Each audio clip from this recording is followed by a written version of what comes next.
Hey guys, gue mau ngingetin buat teman-teman dan juga mau menginformasikan untuk teman-teman yang belum tahu bahwa BingX ini sedang mengadakan kompetisi trading volume. Nah, ini periodenya 1 sampai tanggal 28 Februari 2022.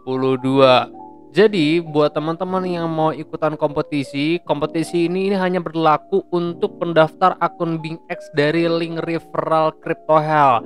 Jadi gunakan kesempatannya, teman-teman akan mendapatkan rebate atau trading discount sebanyak 5% apabila teman-teman menggunakan link referral gua. Jadi tunggu apa lagi? Total hadiahnya itu 500 USDT plus 500 USDT trading bonus. Kalau teman-teman mau cash kan yang trading bonusnya, teman-teman harus tradingin terlebih dahulu. Semoga teman-teman bisa masuk dalam top 10 biar mendapatkan total hadiah 500 USDT. Gua Fahim Muhammad, selamat datang di Crypto Hell.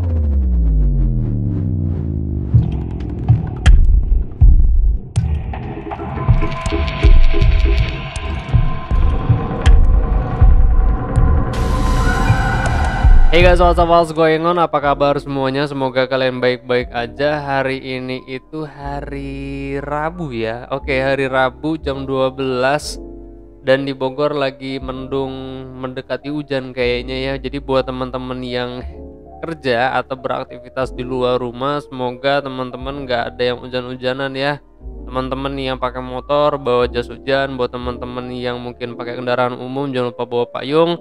Kalau teman-teman yang bawa mobil jangan lupa mobil disarungin.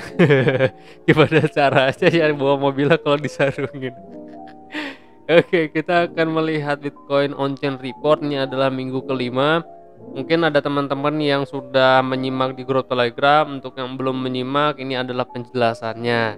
Nah, sekarang kita akan membahas leverage short versus spot demand. Nah, seperti yang teman-teman ketahui ya, bahwa market kripto dan Bitcoin sudah memasuki hari ke-83 harga menurun. Nah, derivatif traders masih banyak yang memasang posisi short dan berharap harga menurun. Sementara rantai permintaan saat ini kan memang tampak sudah mulai bermain ya di sini. Maka dari itu kita akan membahas tentang spot demand. Nah, pada report sebelumnya kan kita juga sudah membahas tentang di manakah posisi harga Bitcoin berdasarkan historical dan potensinya, yang memberikan kita kesimpulan bahwa saat ini memang cycle-nya itu persis seperti cycle koreksi 2013 dan bullish 2015 yang kita sebut fase saat ini pada tahun 2021-2022 adalah mid bear-nya, dan saat ini berarti Bitcoin menuju ke mid bull-nya. Dan seperti pembahasan kita sebelumnya ya, bahwa saat ini Bitcoin itu masuk ke macro scale consolidation yang dimana pada on-chainnya memang tidak tampak harga berada di market top ataupun juga bottom.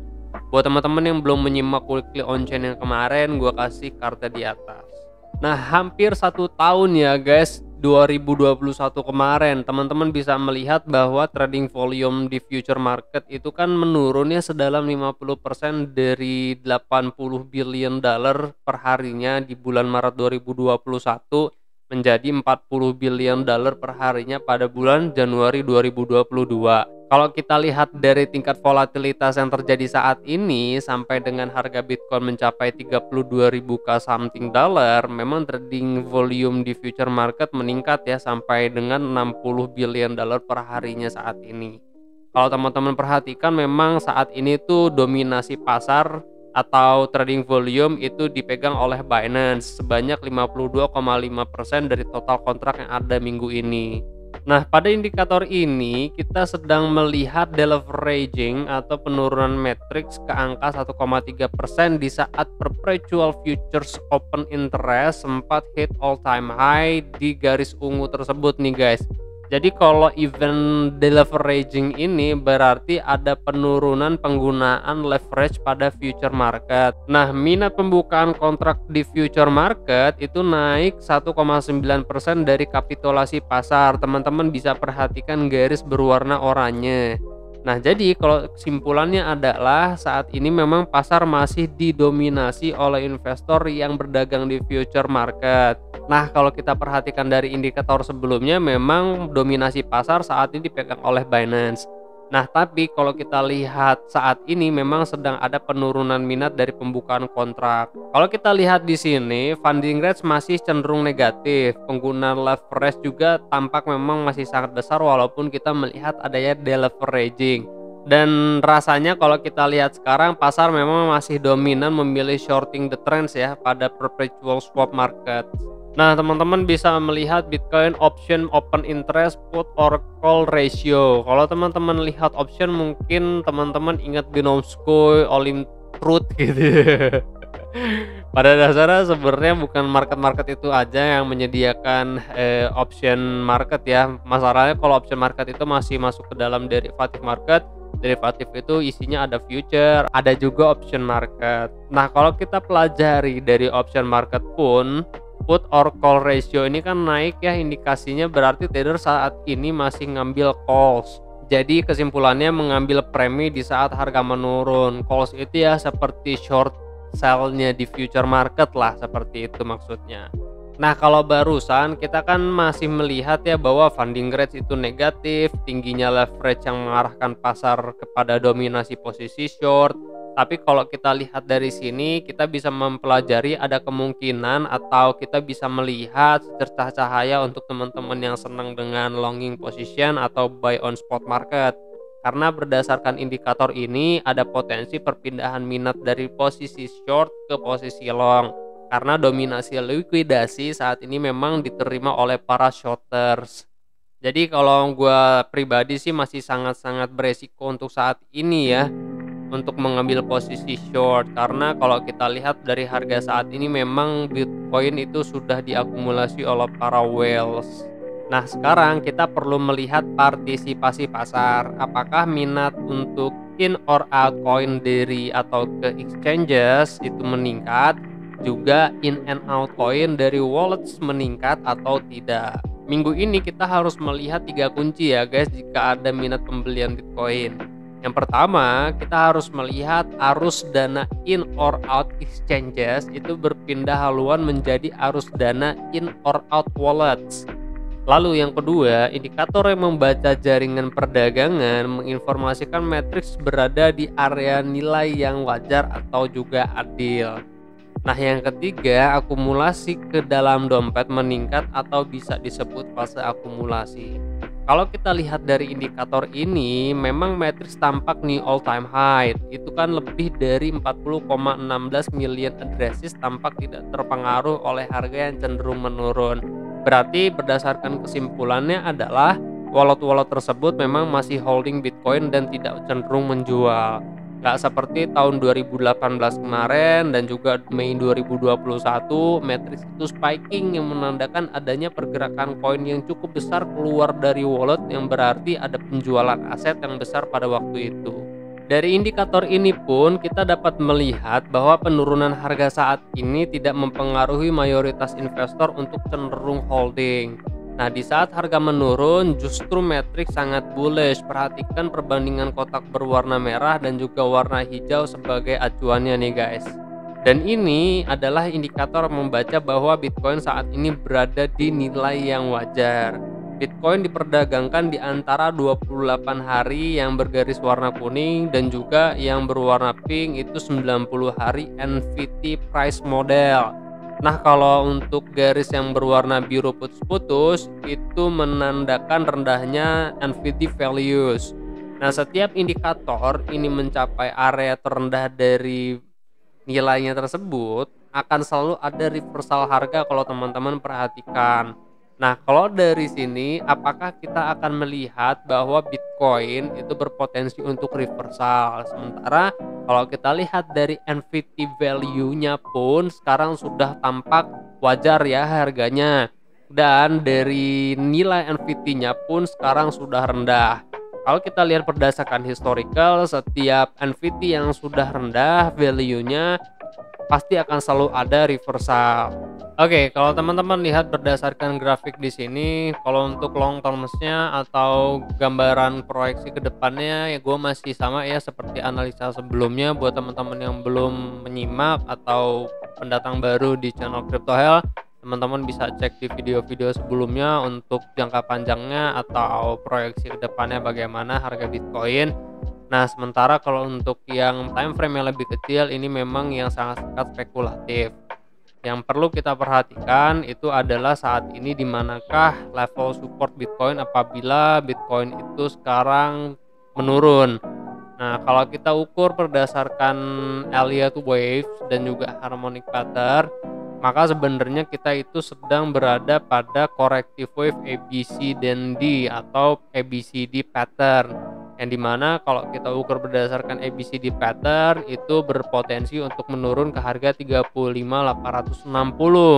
Sementara yang berwarna kuning ini adalah area testingnya nanti. Jadi teman-teman tinggal atur aja nih level resistance-nya untuk kenaikan harganya itu sampai mana.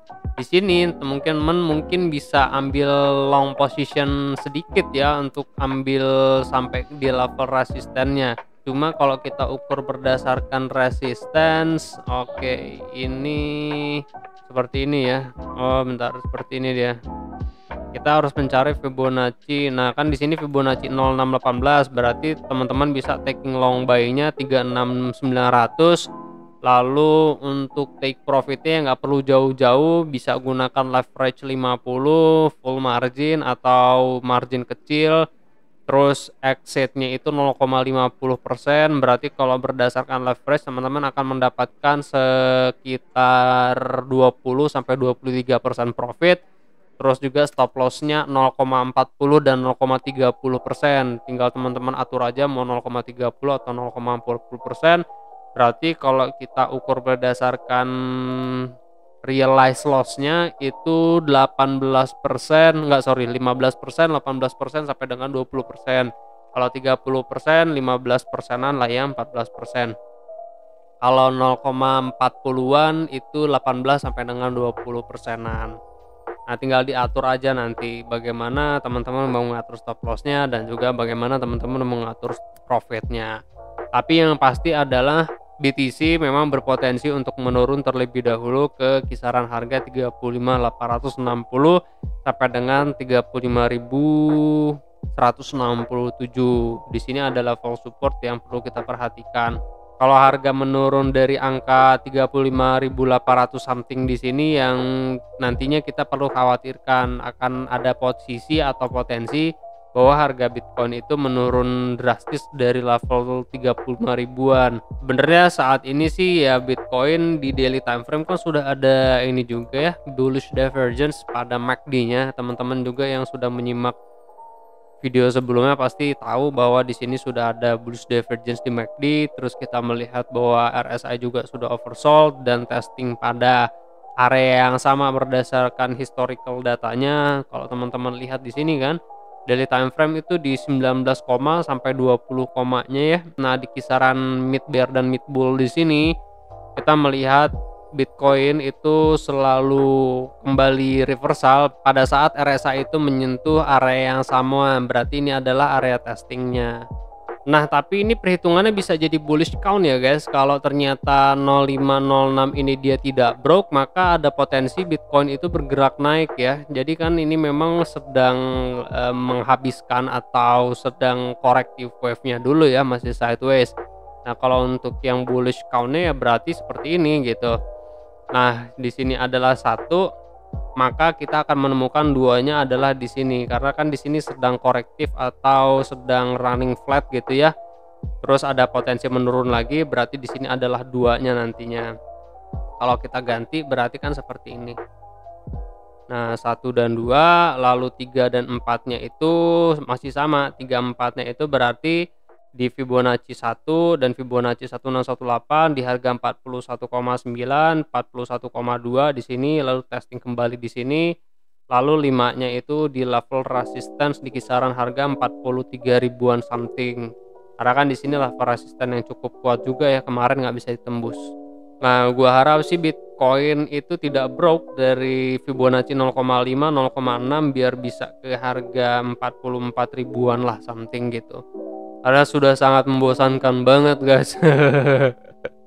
Kita sudah diterpa 83 hari nggak ada bull, gila lu. Capek gua ngelihatnya. Kalau untuk pagi ini memang dominasi Bitcoin di future market masih short selling ya guys posisinya. Kalau teman-teman perhatikan di sini order book itu masih berpotensi untuk short selling semua. Jadi teman-teman perhatikan aja level resistance tersebut barusan ya guys. Di sini kalau ternyata tertolak ya berarti penurunannya ke harga yang sudah kita analisakan barusan. Oke deh, mungkin cukup sampai di sini analisa hari ini. Gua akan kembali lagi update pergerakan Bitcoin di grup Telegram. Buat teman-teman yang ikut kompetisi semangat ya guys. Mudah-mudahan teman-teman bisa achieve targetnya. Sebenarnya nggak ada target minimumnya untuk trading volumenya sih ya. Tapi setidaknya jagalah trading volumenya lebih besar daripada kompetitor-kompetitor lainnya, karena ini bukan hanya saja dari Crypto Hell yang mengikuti trading competition, tapi dari banyak komunitas juga. Cuman memang ini khusus untuk komunitas-komunitas yang ada di grup Telegram atau yang ditunjuk oleh BingX ya guys. Jadi nggak sembarangan semua pengguna itu bisa mengikuti kompetisi ini. Dan buat teman-teman yang belum bergabung di grup Telegram, linknya ada di deskripsi, tinggal diklik aja Desti page-nya. Gue Fahim Muhammad, kalian jangan sakit-sakit, sehat terus karena sehat teman. I'll see you guys on the next video. Peace out.